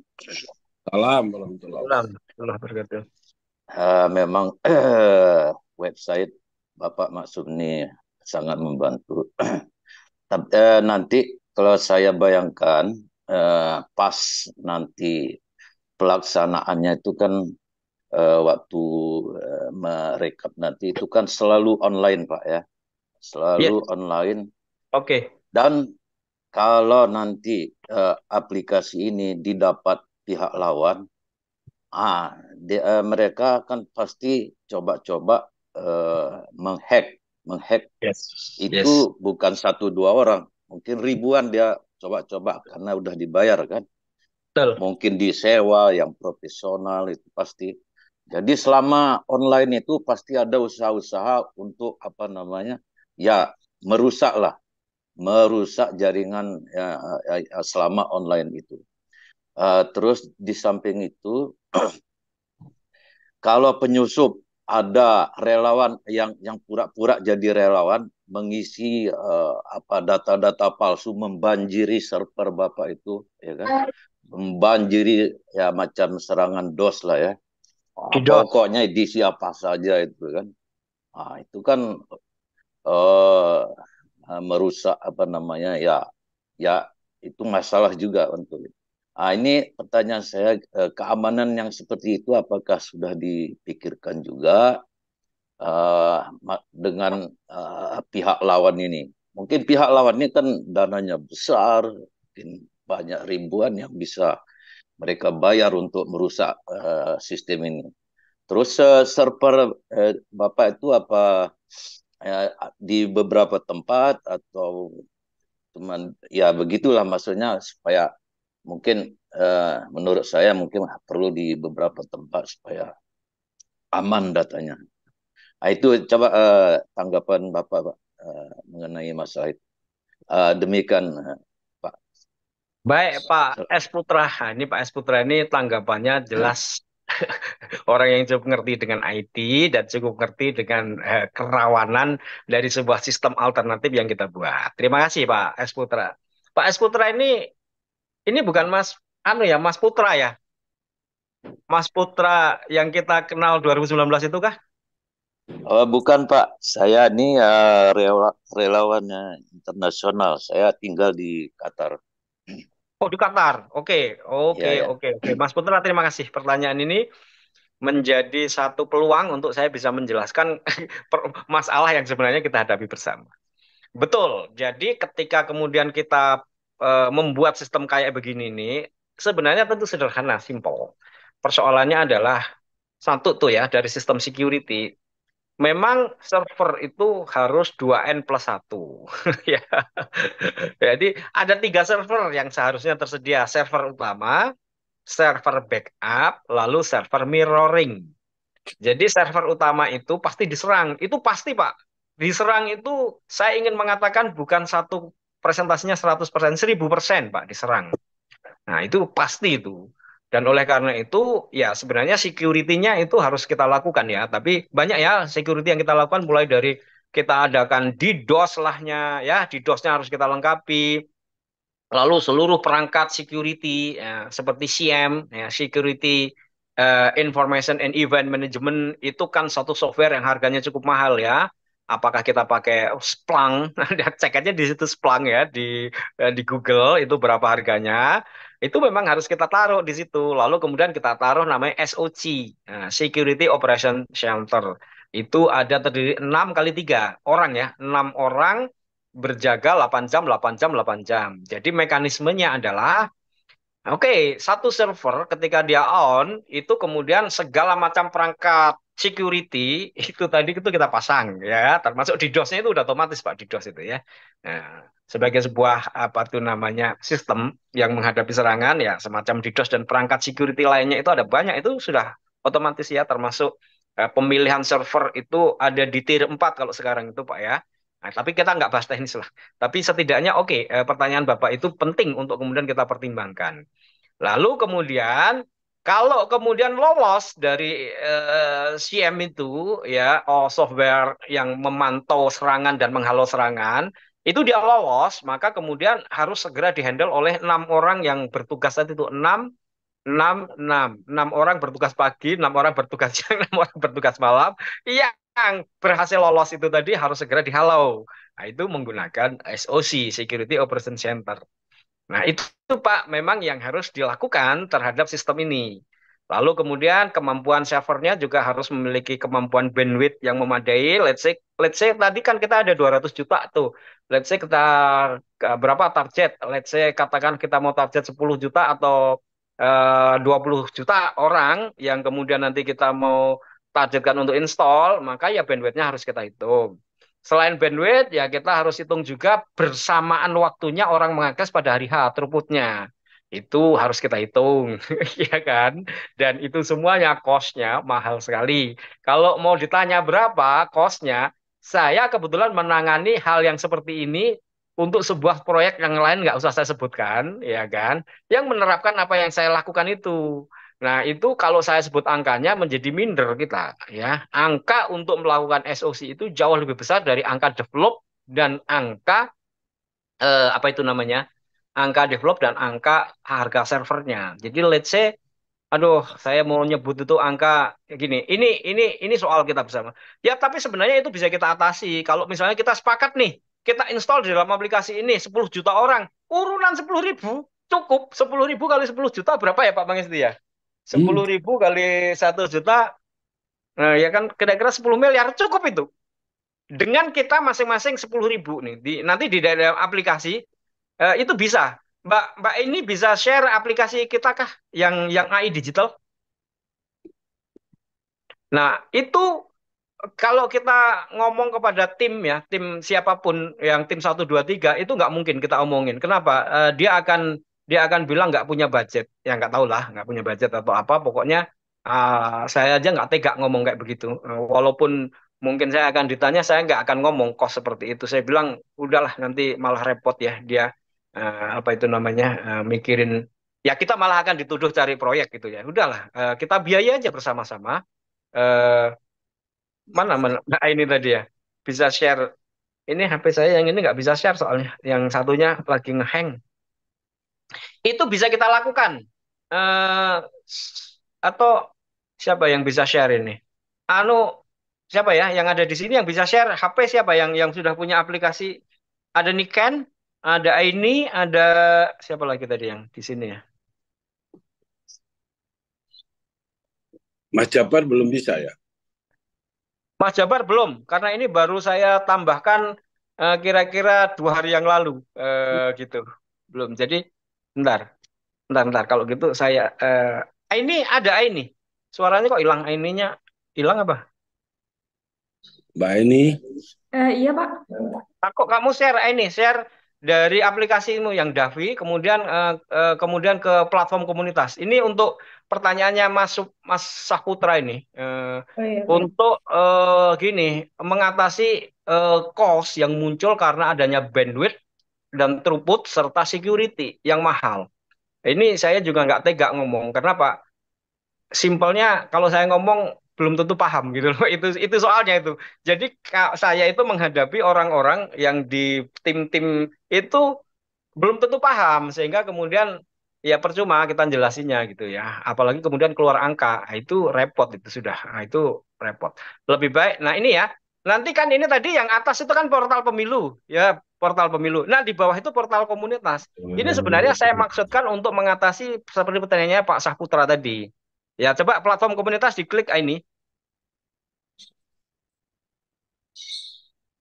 Oke. Nah, ketika diklik ini maka kita akan masuk ke dalam komunitas. Langsung kamu masuk ke komunitas yang AI digital aja ini, yang tadi yang bentuknya AI digital di Android. Nah, ketika kita ke situ yang Android. Ya, yang Android aja, yang Android. Nah, oke. Nah, ini. Nah, ketika diklik nanti otomatis kita akan punya aplikasi ini. Nah, di sini kemudian let's say katakanlah ada 1 juta atau 10 juta yang berminat ya. Ini kan mesti kita gerakkan kan. Lalu kemudian di sini kita bisa apa namanya share untuk membiayai security dan server. Itu lainnya diklik. Oke. Nah, Oh, bukan itu ini. Yang lainnya yang Yiswaf. Yang itu loh. Yang kemudian tarik tunai, transfer, isi saldo lainnya. Bukan. Bukan. Yiswaf. Nah, ini ada zakat, infak, sedekah diklik. Oke. Zakat, infak, sedekah diklik. Nah, lalu kemudian kita infak. Nah, ini kita kerjasama dengan Lazis Ma. Lalu kita membuat donasi aja. Oke, donasi. Oke. Nah, donasinya katakanlah gerakan kawal DPT itu, misalnya contoh. Nah, itu tuh yang saya contohkan ya tadi lah. Klik. Nah, kita bisa donasi ini, diklik donasi. Nah, kita bisa donasi 5.000, 10.000, 15.000. Ya kan sudah banyak itu. Katakanlah 10.000 kali 1 juta orang itu sudah cukup untuk mengcover itu tadi. Nah, sehingga kemudian bisa kita biayai mandiri. Kalau kita ya tadi itu sepakat ya. Nah, kita coba kumpulin dulu aja. Sementara server ini saya yang cover untuk kita mulai gerakan. Nah, lalu kalau kita terkumpul ya, lalu kita sama-sama lah 5.000, 10.000. Saya kira cukup Pak Saputra untuk bisa apa itu namanya mengcover 2N+1 plus security-nya tadi. Nah, pertanyaan yang pertama, kalau ada orang masuk ya DDoS-nya tadi kan, kalau kita sudah pasang DDoS ya saya kira orang mengaco, apalagi ada SOC-nya udah bisa kita atasi tuh Pak Saputra yang pertanyaan pertama. Kira-kira itu mungkin ada tambahan lagi bisa ditambahkan supaya ini nanti kita juga bisa kerahkan gerakan kepada para pegiat eh, security itu ada kelompoknya. Nah, nanti kita bisa sama-sama melakukan hal yang sama supaya kemudian mengatasi ini secara bersama-sama. Kira-kira begitu ya, untuk mengawal suara rakyat. Ya, makasih Pak. Tolong nanti video ini di-share untuk tutorial ataupun ya masalah-masalah ini di-share ke kami, ke relawan-relawan biar di broadcast nanti. Ya. Baik, nanti akan kita share itu di Baitul Izzahnya Pak Mangesti ini. Insya Allah ini di-share aja nggak apa-apa Pak Mangesti. Nanti juga ada di Majelis Ngopi channel itu juga ada. Di Majelis Ngopi channel ini video juga ada. Nanti bisa di-share. Kira-kira itu Pak Saputra. Monggo yang lain bisa memberikan masukan supaya kemudian kita bisa lebih komprehensif gitu. Itu kayaknya ada banyak apa? Assalamualaikum Pak. Assalamualaikum. Salam. Salam ya. Ya Pak Bambang Herianto. Dari uraian yang disampaikan tadi, insya Allah saya menurut pendapat saya sudah cukup bagus gitu. Kemudian yang ingin saya tanyakan, pertama dari sistem itu langsung ke pusat atau ini per monitoring per daerah Pak? Jadi artinya mungkin di tiap daerah tertentu apakah kota, apakah per provinsi, jadi ada koordinasinya, bahasanya hasilnya sekian, apa langsung ke pusat atau dua-duanya? Itu pertama. Yang kedua, masalahnya ini kan artinya bisa dikatakan adalah pesaing daripada KPU sendiri, sistemnya, di mana mereka di mana KPU tadi kan sistem perhitungannya kan berjenjang. Nah, apakah seperti ini? Apakah nggak bisa dipertanyakan? Masa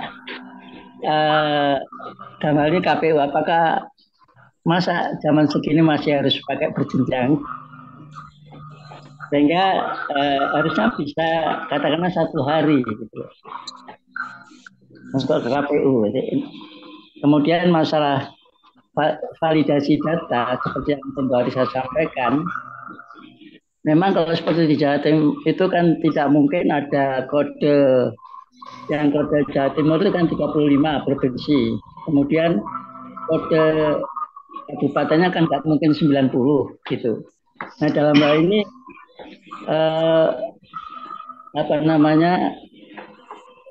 bagaimana upaya untuk mengetahui data yang sesungguhnya sebagaimana yang pernah diusulkan pada pertemuan sebelumnya itu apakah tidak bisa diusahakan di samping apa yang diusahakan sekarang ini. Nah, kemudian data DPT tahun 2019 dan 2024 kira-kira logis nggak? Apa jumlah pertambahan pemilihnya? Banyak orang-orang yang masuk ya imigran kemudian mempunyai KTP dan yang double dan yang lain-lain. Mungkin selesai saja Pak. Terima kasih atas. Iya, Pak Bambang, untuk yang berjenjang itu, kalau sistem yang kita buat itu ya langsung, ya kan. Pilpres itu tidak ada hitung manual berjenjang, Pak, ya kan. Masa ada presiden? Ya kan nggak ada ya, presiden tingkat kabupaten kan nggak ada. Jadi sebenarnya itu mesti harus digugat framing cerita hitung manual berjenjang pilpres itu. Hitung manual berjenjang pilpres itu kan sebenarnya untuk pengumpulan C1, ya kan. Pengumpulan C1 fisiknya itu. Tapi kalau rekap suaranya itu ya mestinya langsung. Nah, itulah yang tadi sudah saya jelaskan, KPU itu tidak membuat rekap langsung. Nah, jadi dia selalu melalui rekapnya tetap rekap berjenjang. Itulah makanya kita harus membuat satu alternatif supaya kemudian tidak terjadi kekosongan situasi di mana kemudian kita tidak tahu hasil suara Pilpres nasional di hari H. Nah, ketidaktahuan kita itulah dimanfaatkan oleh si quick count itu kan gitu. Untuk apa? Untuk saling klaim kemenangan. Nah, itu pasti klaim kemenangan lah. Nggak akan ada satu quick count itu. Pasti pasangan A yang punya lembaga quick count sendiri, pasangan B punya lembaga quick count sendiri, pasangan C punya lembaga quick count sendiri, dan akan bertarung hari-hari itu akan terjadi panggung itu diambil alih oleh lembaga quick count dan kita dibuat bingung. Nah, satu-satunya cara ya kita punya rakyat ini, kita bersatu merekap gitu loh kan gitu. Jadi itu. Nah, yang KPU kenapa berjenjang ya itu sudahlah, saya nggak tahu lah, itu kalau mau diubah itu diskusi sejak awal di undang-undangnya lah ya, di undang-undang sama PKPU-nya itu. Kalau mau diskusi di situnya ya. Oke. Nah, Ya, yang soal ini soal jadi karena zaman segini kok padahal sudah ada komputer kok malah menggunakan berjenjang itu kan sebenarnya agak ini bertentangan dengan logika gitu ya. Kalau ya itu negara kita itu kan sekarang ini yang nggak sesuai dengan logika itu kan banyak. maksud saya begini, apa yang tadi perhitungan itu maksud saya gini, kan ada relawan ya. Mungkin relawan tingkat kota itu kan ada ini, ada ada koordinatornya. Jadi relawan atau tim sukses lah atau apa namanya. Nah itu bisa men-share bahasanya jam sekian tuh sudah tahu bahasanya jumlah kota Surabaya itu memilih ABC-nya, atau maksud saya ketika capres itu sudah tahu jumlah suaranya. Memungkinkan nggak atau bisa nggak dalam sistem yang dibuat Bapak ini? Oh, ya, Iya Pak Bambang, saya hari ini hanya sekedar membahas kepada logika sederhana bahwa itu Gitu. sangat mungkin dilakukan. Kalau kita berada pada situasi di mana sama-sama waras, ya kan gitu. Nah, nanti minggu depan saya akan ceritakan kenapa sesuatu yang sederhana itu menjadi tidak mungkin kita lakukan. Nah, itu nanti minggu depan aja, ya kan gitu ya. Kita berada pada step di mana logika sederhana itu bisa, misal sederhana itu bisa. Nah, menjadi tidak bisa, nanti masalah-masalahnya saya akan ceritakan minggu depan, jangan sekarang. Supaya hari ini itu logika waras dulu, yang cara sederhana kita pikirkan harusnya bisa itu kita upayakan gitu. Hambatan-hambatannya kenapa enggak, itu minggu depan nanti saya akan ceritakan ya. Supaya kemudian hari ini kita punya optimisme dulu, sehingga kemudian beberapa hambatan nanti yang saya ceritakan minggu depan kita bisa atasi juga gitu ya. Salah satunya soal bandwidth, kemampuan server ya, bandwidth, throughput, and security. Nah, itu tadi sudah ditanyakan, terima kasih. Itu memang menjadi persoalan. Masalahnya bukan masalah teknis itu, masalahnya kan ada di uang ya. Kalau teknis ngono masih isok-isok aja gitu. Tapi kalau bagaimana kita harus mengcover itu ya, ya kita Yang pikirkan teknis. bareng, ya kan? 10.000 rupiah untuk mengawal suara rakyat, ya dikalikan dengan berapa jumlah kita yang menggunakan dan berminat kan, ya cukup sebenarnya ya bisa kita Oh, lawan bisa, itu. bisa. 10.000 Ya. masing-masing kita, masa keberatan, ya kan? Tinggal apa tadi. Ya tadi kan sudah kan, tadi sudah bisa caranya juga ada kan gitu. Ya. Ya itu aja Pak Bambang yang Bapak ceritakan kenapa nggak masuk logika itu bukan KPU doang. Nanti kalau saya ceritakan bisa ruwet ceritanya. Itu bukan KPU doang masalahnya gitu. Tadi itu ada yang sudah menyinggung itu ya, tapi saya nggak bahas dulu tuh. Tadi ada yang di chatting itu sudah ada yang menyinggung. Tapi mohon maaf saya nggak tanggapin dulu ya hari ini ya. Nanti minggu depan aja itu. Oke, Baik, monggo Pak. Pak Mangesti. Itu Pak Agus, Isul Ya, ya, Pak Istiano dari Ngawi. oke monggo. Iya. Terima kasih Pak Agus. Saya sangat tertarik dengan aplikasi yang luar biasa ini, yang kita bisa share ke teman-teman kita. Saya usul Pak, karena sudah ada TKD tim kemenangan yang berjenjang dari pusat sampai dengan di daerah. Ya betul tadi malam saya juga rapat dengan tim kemenangan di kabupaten kami. Kami dari lawan sudah kumpul bersama-sama dengan partai pengusung. Nah, alangkah bagusnya kalau aplikasi ini disebarkan juga lewat berjenjang sampai ke bawah, sehingga kalau tim kemenangan daerah itu sudah tahu nanti bisa menyebarkan lagi, sehingga aplikasi ini benar dimiliki oleh teman-teman, sehingga tiap TPS yakin punya aplikasi ini. Kalau hanya langsung seperti ini, saya khawatir tidak merata. Kalau berjenjang, insya Allah nanti bisa kita sebarkan semua saksi, baik saksi resmi ataupun teman-teman relawan yang berada sekitar itu bisa memiliki dan bisa mengakses itu. Itu yang pertama sebuah usulan dan kami memang amat sangat tertarik apresiasi dengan.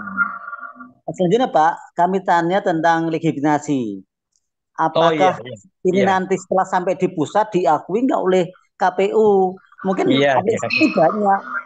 Kita iya, pengalaman kemarin semua dia diakui yang dia miliknya KPU, yang tadi iya, sistemnya berjenjang itu. Nah, sehingga yes, pekerjaan kita sia-sia, makin menjadi satu pemikiran biar pekerjaan iya, kita nggak sia-sia. Kita nggak curiga, yes, ya memang harus curiga Pak, karena semenjak dulu seperti itu. Kemudian iya, yang terakhir Pak, dulu pernah kami ketika berteman di Surabaya, itu rencana ada tim pemantau independen dari luar negeri. Ini ada berita seperti itu, apa benar apa enggak, dan itu menurut kami memang bagus sekali. Karena saat ini wasitnya yang dalam negeri ini ikut main Pak. Jadi kan nggak mungkin fair.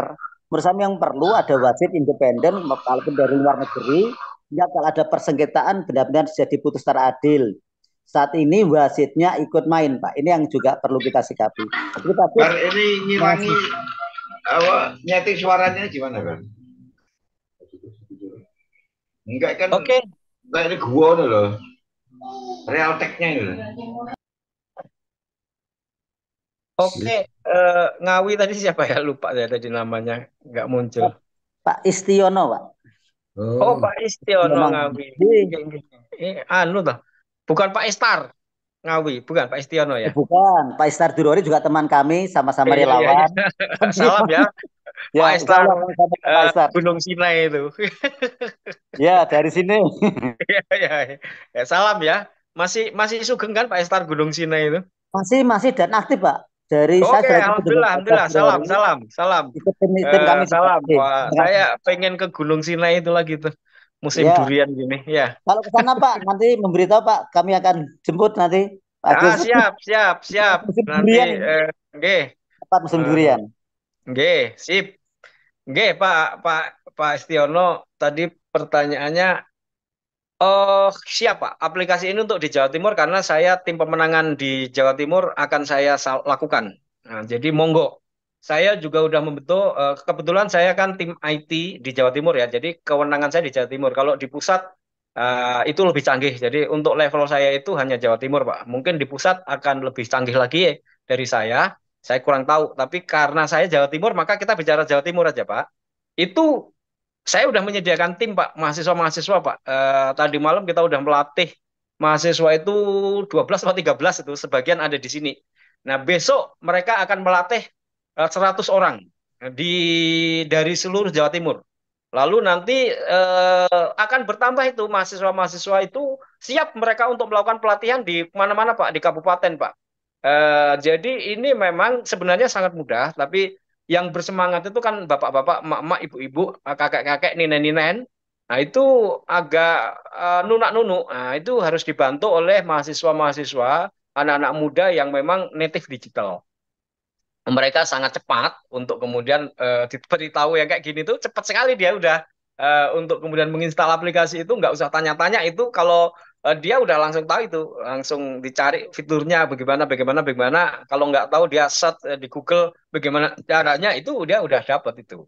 Nah, nah tapi karena memang yang perhatian begini ini kebanyakan orang tua, maka saya memang menggerakkan kelompok mahasiswa dan alhamdulillah banyak yang sudah mulai bergerak dan segera akan kita lakukan TOT dan dia akan menyebar itu baik di Surabaya maupun di beberapa daerah mereka akan membantu bagaimana mengawal suara rakyat ya dengan menggunakan aplikasi ini. Memang ini perlu kita lakukan. Insya Allah saya karena saya di Jawa Timur, Insya Allah Pak Istiono siap kita di Jawa Timur untuk waktu masih ada 60 hari untuk bisa kita lakukan. Yang nasional ya mudah-mudahan mereka punya cara yang sama, saya kurang tahu karena saya tidak di nasional ya, saya di Jawa Timur. Kemudian legitimasi. Let's say oke, ini pertanyaan penting sekali. Saya hanya ingin mengatakan begini, Pak. Legitimasi quick count itu juga nggak ada, Pak. Iya kan? Tapi dia sudah berhasil memframing siapa yang menang, siapa kalah. Jadi kita ini membuat legitimasi dari rakyat aja, Pak. Nah, kan gitu. Karena legitimasinya itu kita hanya dari C1 Plano, tapi C1 Plano itu suara master, Pak. Suara master TPS sebelum diubah-ubah. Kalau dia berpindah ke C1 hasil atau C1 hologram, Pak, itu sudah bergantung pada TPS itu, Pak. Apakah TPS itu lengkap saksi-saksinya atau juga lengkap independensinya itu kan pertanyaannya nanti ya silahkan kalau ini tuh banyak buktinya gitu diubah. Nah, tapi kalau C1 Plano itu masih asli Pak. Ada kecurangan-kecurangan oke misalnya kecurangan orang money politik ngasih uang orang sudah nyoblos itu masih masuk akal itu ya maksudnya ya curang itu tapi curangnya itu masih masuk akal masih ngikuti aturan dia itu nyari suaranya dibeli lalu dia nyoblos ya curang sih curang. Tapi masih masih masih masih ngikuti aturan itu bikin suara coblos masih dihitung itu masih sah gitu loh ya. Nah yang mau kita cegah itu kan setelah perhitungan memasukkan suara itu kan yang sih kita mau cegah itu kan gitu. Nah, legitimasi itu secara hukum adalah saksi dalam. Nah, makanya saya mengatakan itu ya kepada tim saksi dalam itu Andalah yang punya beban untuk membuktikan secara hukum. Anda harus punya kemampuan mengumpulkan C1 hologram, C7 dan juga foto C1 plano selamat terkumpul di Jakarta. Nah, itu bebannya saksi dalam. Itu kan. Nah, saksi dalam itu kan dikawal gajah-gajah. Ya kan, partai-partai yang punya pengalaman tiap tahun melakukan seperti ini, punya saksi dilatih, pilkada punya saksi dilatih. Nah, itu kan sudah punya. Nah, itulah beban hukumnya ada di dia, Pak. Ya kan, beban hukumnya ada di dia untuk membuktikan bahwa suara yang kita rekap itu punya kekuatan hukum gitu dengan karena bukti hukum itu kan C1 hasil C1 hologram yang kemudian direkap kan gitu. Nah, jadi eh, saya mengatakan dengan pendapat saya, iya memang ini tidak punya legitimasi hukum ya untuk bisa diputuskan sebagai keputusan pemenang. Tetapi ini bisa kita gunakan untuk sebuah keyakinan karena kita semua yang menggerakkan bahwa inilah suara rakyat. Kalau nanti KPU menetapkan berbeda dengan ini, maka kita punya alasan untuk kemudian eh, apa itu namanya komplain, protes gitu. Kalaupun pergi ke MK kita punya bukti, tinggal saksi dalam yang kita tuntut. Yuk benar-benar punya bukti apa enggak ini? Kita kumpulin ya kan C1 planonya, saksi dalamnya punya kemampuan enggak lah gitu. Nah, itu kan bukan urusan kita ya. Nah, gitu. Kira-kira gitu Pak yang bisa saya sampaikan. Mudah-mudahan ada ide yang lain sih. Saya sederhana-sederhana aja mikirnya gitu. Ini boleh kasih tanggapan, Pak? Monggo, monggo. Ya, ini sebetulnya gerakannya Pak Agus Maksum ini kalau saya amati adalah gerakan media sosial ya. Jadi kita masih ingat mungkin kasusnya Verdi Sambo itu kalau nggak dibantu sama media sosial untuk apa namanya mencoba mempengaruhi opini hakim saat itu sehingga hukumannya itu bagaimana. Nah itu mungkin berat ya Pak. Jadi sama juga saya kayak ini. Jadi mungkin Pak Agus Maksum maksudnya mungkin mau ini Pak istilahnya kita yang rakyat yang tahu persis dari sisi apa ya dari sisi TPS yang melakukan kecurangan dan sebagainya kita yang bersuara mungkin dari aplikasi itu nanti akan merekap suara kita yang di daerah-daerah direkap sampai bisa diagregasi apa istilahnya Pak Agus Ya, maksudnya ya, betul. agregasi kita akan tahu kecurangannya di mana aja dan buktinya dari mana aja. Nah, buktinya mungkin dari plano C1 plano suaranya harusnya yang menang di daerah ini adalah Pak Amin. Harusnya tim Amin katakanlah. Tapi kok ternyata tim Ganjar yang menang atau mungkin sebaliknya tim Prabowo yang menang. Kita kan harus apa namanya bikin semua semua di media sosial itu gemuruh begitu ya bahwa ini ada faktor kecurangan. Mungkin begitu ya Pak Agus Masem ya? Maksudnya Ya, betul. Betul. Dan itu nanti next kita akan bahas. Jadi bagaimana juga menggerakkan medsos itu ya, itu nanti kita bahas ya. Sekarang kita lagi berpikir pada basic aja ya, basicnya dulu. Lalu setelah kita sama-sama ya kita bergerak lah. Nanti ada hambatan-hambatan macam-macam ya kita upayakan bareng-bareng. Saya yakin kok kalau kita itu bersama-sama dan kita tuh masih melihat ada cara, pasti pasti bergerak ke arah cara itu selama selama cara itu tuh masih mungkin kita lakukan kan gitu.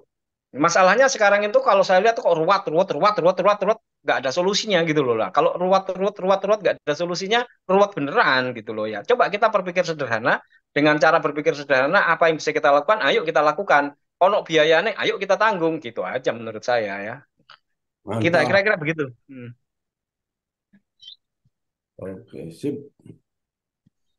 Halo, Assalamualaikum Pak. Masih bisa menambahkan Pak? Ya, monggo. Ini kalau apa namanya semacam flow system dari dan termasuk flow chartnya dari KPU apa nggak bisa dilihat Pak oleh orang lain? Oh, Kemudian jangankan itu, Pak. Bapak itu bertanya tentang bisnis proses dan BRS, Business Requirement Specification, flowchart-nya itu.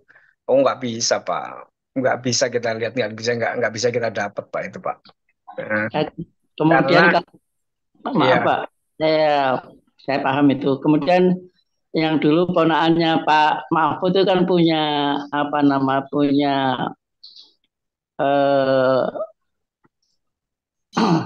punya apa namanya robot-robot itu sebenarnya bagaimana Pak mekanismenya saya nggak oh ya, ini banyak sekali ditanyakan kepada saya dan sebenarnya saya nggak mau menjawab ya karena itu orang lain ya. Tapi ya karena yang ditanyakan itu sesuatu yang pada waktu itu berada di bawah tanggung jawab saya.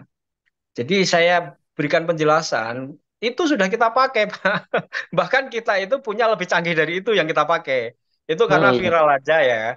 Itu kan kemudian dia mengcapture detik per detik gitu. Lah yang kita punya dan kita pakai itu bukan mengcapture, itu real time gitu. Jadi TPS itu ada hilang, lalu muncul lagi, lalu suara suara 02 berapa hilang kemudian berubah.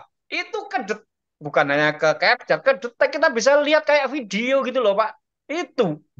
Dan kemudian kita bisa rekap sampai dalam berapa menit. Itu 57.000 TPS berubah. Dan perubahannya itu kerekam. Videonya ada. Jadi bukan hanya sekedar yang diceritakan ke capture itu udah tidak ada gunanya, Pak. Nggak ada gunanya. Itu berguna untuk pengetahuan kita. Sebagaimana kita tahu ada kecurangan polisi memasang apa kan kita tahu, ya kan? Ini melakukan kecurangan ini sekarang itu loh banyak. Sama Pak, seperti kita melihat sekarang ini. Terus nggak ada gunanya Pak. Sekarang saya tanya Pak, Bapak melihat kecurangan nggak sekarang hari-hari ini? Nggak Ya, usah melihat pakai yang video canggih atau alat canggih. Bapak jalan aja kemana hari ini loh, Bapak lihat-lihat kecurangan nggak? Ya, Nggak lihat. bisa dieksekusi kan? Itu soalnya Pak. Jadi kita ini berpikir sesuatu yang bisa kita eksekusi, kita cegah Pak. Kalau kecurangan-kecurangan itu nggak bisa kita lihat, tapi masalahnya nggak bisa kita eksekusi, laporkan. Mau dilaporkan kemana Pak? Suprastruktur dan infrastruktur sudah wasitnya tadi loh Pak, wasitnya tadi itu loh sudah wasitnya apa ya, tidak netral kan gitu kan, gampangannya ya. Ya, Kira-kira gitu. Jadi ya, itu viral itu udah banyak sekali ditanyakan kepada saya jawabnya itu nggak ada gunanya. Kita menggunakan jauh lebih canggih dari itu. Itu cuma viral-viralan aja. terima kasih Pak. Ya, Saya dapat orang itu kan kalau viral-viralan itu kan, ya kan, itu jauh lebih canggih yang kita gunakan itu yang kita Alhamdulillah. produksi dan kemudian kita gunakan Cak Sugi itu, Prof Sugi itu malahan real time itu Pak. Loh, ini TPS muncul ada diisi terus hilang, terus langsung TPS ini isinya sekian lalu berubah menjadi sekian. Loh, itu loh kelihatan karena bukan hanya kita capture tapi ya kita kayak kita video kan gitu loh. Kemudian kita tonton. Jadi bagaimana mereka merubah-rubah itu loh kita tonton dengan mata kepala kita sendiri dan kita record. Itu kan ya podo seperti kita melihat kecurangan yang sekarang di jalan-jalan di sini. Mau kita laporkan kemana? Itu masalahnya, Pak. Jadi ini bukan soal bagaimana kita memantau kecurangan, mencatat kecurangan. Kalau berpikirnya masih itu, Pak, ini nggak belajar dari masa lalu, nggak belajar dari pengalaman. Nah, ini kedelai, seperti kedelai yang masuk ke jurang lubang 2 kali. Kalau keledai mungkin nggak kedelai. Atau mungkin ini Pak, ini guyonan ya pertanyaan saya. Kalau Us- masih berpikirnya seperti itu, kalau Usul, masih begitu seperti itu seperti kedelai masuk ke dalam lubang maka tumbuh, gitu aja. ini Buat usul apa Pak. kita memantau kecurangan? Buat apa kita mencatat kecurangan? Setelah kecurangan itu kita dapat mau kita gunakan untuk apa? Itu kan soalnya. Iya kan? Alhamdulillah. Yang harus kita Alhamdulillah. lakukan itu cegah sebelum mereka Ya, melakukan kecurangan. Ya kan? Ya sebelum dihitung itu ya itu rumusnya Bang Egi itu ribut di tempat selesai di tempat ya sudah itu aja. Karena udah nggak percaya kepada infrastruktur, hukum ataupun wasit, maka rumusnya dia ribut di tempat selesai di tempat itu udah itu satu. Nah, lalu hasil TPS itu udahlah kita anggap itu dengan segala macam kecurangan yang berhasil, ya itulah suara rakyat, itulah kita rekap. Udah itu. Nah, kalau cuman cara berpikirnya masih mencatat kecurangan, eh, nah sekarang loh hari-hari ini kecurangan sekian banyak nggak bisa kita apa-apain, cuman viral doang kan gemes itu loh. Itu Pak. ya. Ya, mohon maaf ini Kak, ditanyakan ya terpaksa saya jawab. Sebenarnya saya nggak mau jawab ya. Itu. Ya, Anu soal Pak, ditanyain ya, artinya saya terpaksa jawab ya. Ya, itu karena saya lah yang bertanggung jawab di tahun 2019 dan itu sudah kita pakai dan kita memakai lebih canggih dari itu gitu ini. Nah, supaya Alhamdulillah. supaya supaya supaya clear aja kalau boleh ditanya itu saya jawab aja dah, udah. Ya, Alhamdulillah Pak, kalau seperti itu sebenarnya memang bisa. Ya, kalau itu di video, tapi cukup lama ya kalau per detik itu per real time. Tapi kalau ini guyonannya, kalau sekali-kali Bawaslu diminta untuk melihat bagaimana Pak? Ini guyonan Pak, masih. Loh, sudah enggak kita lu nggak percaya kepada mereka itu sudah ngapain kita enggak itu Pak seperti ini kecuali yang kemarin dilarang oleh Mas Agus itu sudah minimal ke 10.000 kontak bisa ke 10.000 kontak jadi jangan khawatir juga orang itu tinggal doanya saja itu ya nah seperti itu. Mm. Jadi kalau KPU anu apa pengawas itu harus pengawas pemilu itu kita kan sudah lama nggak percaya gitu. Tapi kan yang eksis yang masih digunakan. Wah, jadi perang IT nih Pak ya, masih. Matur nuwun atas jawabannya Pak, cukup saya kira. Masih. Assalamualaikum. Oke, jangan mancing-mancing yang lain Pak. Udah cukup itu. Kita bahas biar fokus itu tiap episode itu fokus tentang ini tentang aplikasi yang bisa digunakan. Nah Kemudian nanti secara teknis bagaimana penggunaannya atau apa lagi. Oke. Baik, Iya, saya kira itu Pak Maesti udah sampai jam 8 nih. Ya, mudah-mudahan nih eh, banyak yang berminat. Itu tadi yang ini itu ada yang Pak Bahri Garda Matahari tadi salah TPS. Pak Pak Pak Bahri ada di grup nggak kita di Garda Matahari? Kalau ada, mohon dikirimkan TPS yang benar, nanti kita edit. Ya, bisa kita edit. Garda Matahari Jakarta. Garda Matahari Jakarta. Ya, DKI. Saya ada di Garda Matahari wilayah atau enggak, anu aja, japri ke saya. Nanti TPS yang benar itu ada di TPS berapa, kelurahan apa, desa apa, nanti bisa kita edit. Sebenarnya itu bisa diedit atau dibetulkan oleh admin yang ada di Pak Faiz ya. Tapi oke, di Garda Matahari akan segera kita lakukan TOT dah, supaya masing-masing provinsi, kabupaten, kecamatan hingga kelurahan itu masing-masing akan punya apa namanya admin dan bisa melakukan TOT juga. Karena ya Garda Matahari mahasiswanya wakeh banget, itu banyak, itu gampang itu. Pokoknya gerak ya, sebentar aja selesai itu se-Indonesia itu untuk Garda Matahari ya. Oke, makasih Mas Agus. Kita nampaknya langsung ke root aja nih prosesnya ya. Siap. Itu desak aja Pak Faiz supaya kemudian segera kita agendakan, Pak Bahri. Siap. Itu Salam, makasih action, banyak. langsung action lapangan ini. Ini anunya Siap, Bang, makasih. ini action ini Bang. Oke, alhamdulillah, insya Allah Mas siapa tadi yang ini sudah ada nasional, jadi itu barisannya Pak Bahri itu saja sudah nasional, itu tinggal sebentar aja, mudah-mudahan segera kemudian kita bisa cover itu ya. Oke. Mas, barangkali closing statement silakan kalau ada. Iya, saya kira alhamdulillah ya, saya juga merasa apa yang ada di pikiran saya itu bisa saya sampaikan di sini untuk kita diskusikan, karena belum tentu bisa didiskusikan di tempat yang seharusnya gitu ya. Udah, kalimat saya itu gitu aja. Di tempat seharusnya itu justru tidak bisa kita diskusikan. Sehingga kemudian ya saya memikirkan untuk kita membuat gerakan ini aja, supaya kemudian kita bisa nanti nggak menyesal di belakang gitu loh. Kita sudah melakukan gitu loh. Sudah melakukan. Kita sudah tahu dan kita sudah melakukan, kita sudah berupaya. Saya sendiri sudah menyampaikan bahwa kemudian nanti di belakang itu ada ya penyesalan, itu bukan penyesalan karena kita tidak melakukan. Wah, dulu saya berpikir begini, harusnya begini. Udah, kita udah lakukan sekarang. Nah, mudah-mudahan ini bisa menjadi upaya kita bersama, cara sederhana, supaya kita tidak terlalu berpikir untuk bisa mendapatkan suara rakyat. Nah, siapapun suara rakyat yang terkumpul di TPS kita akumulasikan, ya itulah suara yang menjadi hasil dari Pilpres atau pemilu kita. Mudah-mudahan ikhtiar ini bisa kita upayakan bersama dan bisa kita lakukan bersama, dan mudah-mudahan waktu yang tersedia masih cukup. Terima kasih. Assalamualaikum warahmatullahi wabarakatuh. Amin. Waalaikumsalam warahmatullahi wabarakatuh. Waalaikumsalam. Bapak Ibu yang dirahmati Allah, mari kita tutup kajian kita pagi hari ini dengan hamdalah dan doa kafaratul majelis bersama. Alhamdulillahirabbil alamin. Subhanaka alhamdika.